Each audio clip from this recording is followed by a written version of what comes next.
የአዲስ አበባ ከተማ አስተዳደር የአካባቢ ጥበቃ ባለስልጣን በዚሁ ሳምንት በድምጽ ብክለት አድራሾችና ህገወጥ ስራ እየሰሩ ነው ባላቸው የአካባቢ ጥናት አማካሪ ድርጅቶች ላይ እርምጃ እየወሰደ መሆኑን ገልጿል። ባለስልጣኑ በከተማዋ ከተፈቀደው የድምጽ ከፍታ ገደብ በላይ ብክለት የሚያደርሱ አካላትና የሐሰት የጥናት ሪፖርት የሚያቀርቡ አማካሪ ድርጅቶችን ለመቆጣጠር ያለሙ መድረኮችን ባሳለፍነው ሳምንት አካሂዷል። ባለስልጣኑ በእነዚህ መድረኮች ላይ እንደገለጸው ህግን በመጣስ የአካባቢና የህብረተሰብ ጤና ላይ ጉዳት በሚያደርሱ ተቋማትና ግለሰቦች ላይ ጥብቅ ቁጥጥርና አስተዳደራዊ እንዲሁም የህግ እርምጃዎችን እየወሰድኩ ነው ያለው። ሪፖርተራችን ሰላማዊት ጌታሰው ባለስልጣኑ ባሳለፍነው ሳምንት ያካሄዳቸውን 2 መድረኮች ተከታትላ ተከታዩን የትኩረት ዘገባ አዘጋጅታለች። እንከታተለው።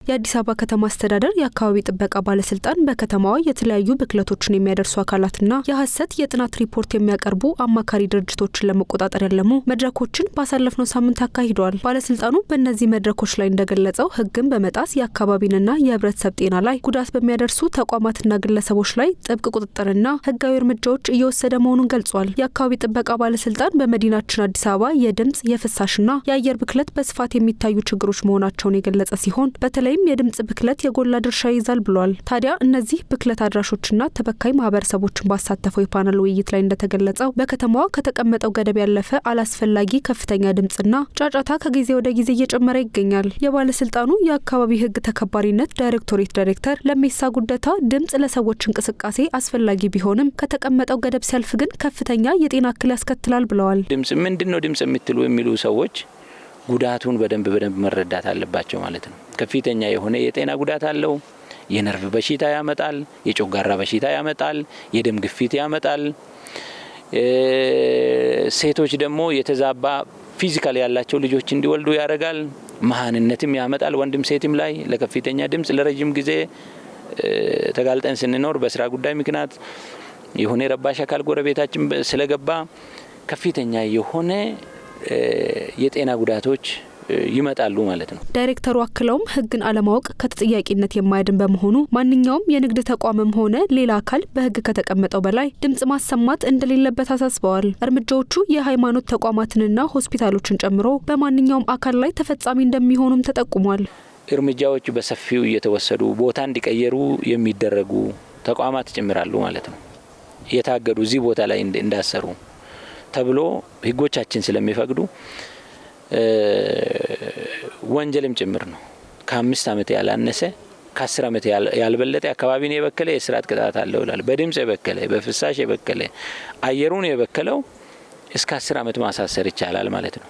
ህጎቹን ብንተገብር ሃይማኖት ተቋም ከሆነ አትንካ፣ ሆስፒታል ከሆነ አትቅጣ፣ አትዝጋ፣ እንደዛ አታርግ የሚልለም። ባለስልጣኑ ይህንኑ የድምጽ ብክለትን በሚመለከት 12500 ተቋማት ላይ ክትትልና ቁጥጥር ሲያደርግ ቆይቶ 3133 በሚሆኑት ላይ ህጋዊና አስተዳደራዊ እርምጃዎችን መውሰዱንም ገልጿል። በሌላ በኩል ባለስልጣን መስሪያ ቤቱ በዚሁ ሳምንት ባካሄደው ሌላ መድረክ በስራ ጥራትና በቁጥጥር በኩል የታዩ ክፍተቶችን ለመቅረፍ ከአካባቢ ጥናት አማካሪ ድርጅቶች ጋር ውይይት አካሂዷል። እነዚህ አማካሪ ድርጅቶች በከተማዋ ማንኛውም ፕሮጀክትና ግንባታ ከመጀመሩ በፊት በአካባቢና በማህበረሰቡ ላይ የሚያደርሰውን አሉታዊ ተጽዕኖ አስቀድመው የሚያጠኑ ናቸው። ነገር ግን ይህን ኃላፊነታቸውን ወደ ጎን በመተው የሐሰት ሪፖርቶችንና ቃለ ጉባኤዎችን የሚያዘጋጁ እንዲሁም ህዝብ ያልተወያየበትን ሀሳብ እንደተወያየበት አድርገው የሚያቀርቡ አማካሪ ድርጅቶች መኖራቸውን ደርሼበታለሁ ብሏል ባለስልጣን መስሪያ ቤቱ። የባለስልጣኑ ዋና ስራ አስኪያጅ እሸቱ ለማ ባለስልጣኑ ይህን መሰል ስራ የሚሰሩ የአካባቢ ጥናት አማካሪ ድርጅቶችን ከእንግዲህ እንደማይታገስ ገልጸዋል። አንዳንድ ጊዜ አንዳንድ አማካሪዎች ጋር የውሸት ሪፖርትም ጭምር የሚጨምሩበት ሁኔታዎች አሉ ማለት ነው። ሳይሄዱ ሳይት ሄደናል ብለው መረጃ ሰብስበናል ብለው እዛ ዶክመንት ውስጥ አስገብቶ የሚመጡበት ሁኔታዎች አሉ።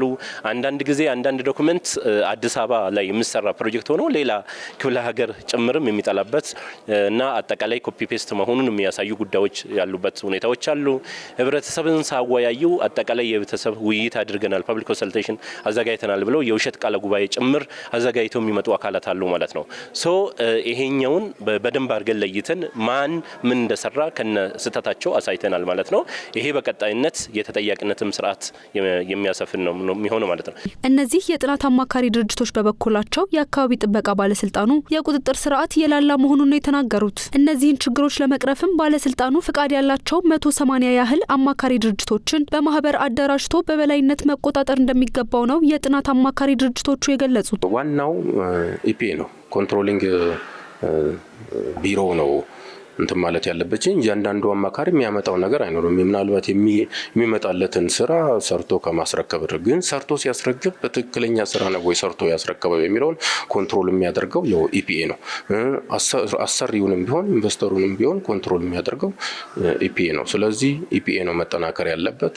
180 ምናምን ናቸው እንግዲህ እነዛን ኢንዲቪጁዋል ኮንትሮል ማድረግ አስቸጋሪ ነው። ስለዚህ በማህበር ተደራጅቶ ማህበሩ በኩል ኮንትሮል ቢያደርግ ኢፒኤ ጥሩ ይመስለኛል። እና እያንዳንዱን አማካሪ ድርጅት ደግሞ በምን መልክ ነው ምንድነው እየሰራ ያለ አንዳንድ ቢሮ ሳይኖረውም እየሰራ ያለ አለ። ምናልባት የአዲስ አበባ ከተማ አስተዳደር የአካባቢ ጥበቃ ባለስልጣን የህግ ማስከበር አቅሙን በማጠናከር በአካባቢና በማህበረሰብ ጤና ላይ ጉዳት የሚያደርሱ አሰራሮችን ለመቅረፍ እየሰራ ይገኛል። በዚህም በከተማዋ ከሚስተዋለው የድምጽ ብክለት ጀምሮ የሐሰት ጥናት ሪፖርት በሚያቀርቡ አማካሪ ድርጅቶች ላይ አስተዳደራዊና ህጋዊ እርምጃዎችን መውሰድ ጀምሯል። በቀጣይም ከባለድርሻ አካላት ጋር በመቀናጀትና አዲሱን የአካባቢ ተጽዕኖ ግምገማ አዋጅ ሙሉ በሙሉ ስራ ላይ በማዋል ዘላቂ ተጠያቂነትን ለማስፈን እየሰራ መሆኑን ገልጿል።